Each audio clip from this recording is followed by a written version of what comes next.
Sağlıklı olmaya doğru gittiğimizi gösteren belirtilerden biri. Profesör Saracoğlu'yla ruh ve beden sağlığı devam ediyor. Sıra geldi bronşitle ilgili kürümüze. Çok yoğun istek geliyor. Bu konuda herhalde kendimizi koruyamıyoruz. Hocam isterseniz kürünü tarif edelim, ardından konuşacaklarımız var.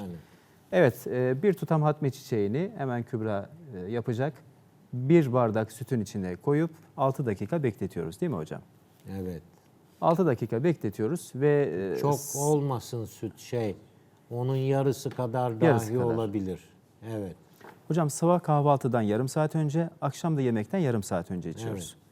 Bir not düşmüşsünüz hocam. 3 yaşını doldurmuş çocuklar bunu kullanabilir. Sakınca yok demişsiniz, Evet. değil mi? Hocam bronşit neden olur? Şimdi işte bu mesela geniz akıntısı oluyor. Evet. Faranjiti var. Bu geniz akıntısı akciğerlere iniyor ve bronşit, bronşların iltihaplanması ve başlıyor öksürük. O balgamı dışarı atması gerekiyor.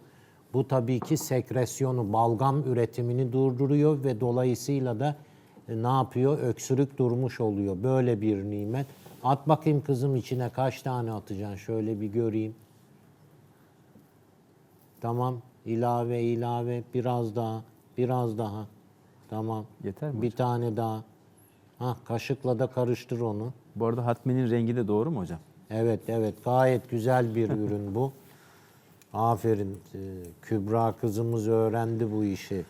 Yani Sütü reflüde de kullanıyoruz değil mi hocam? evet, 2 yudum reflüde mide yanması, yemek borusu yanması şikayetiniz var mı?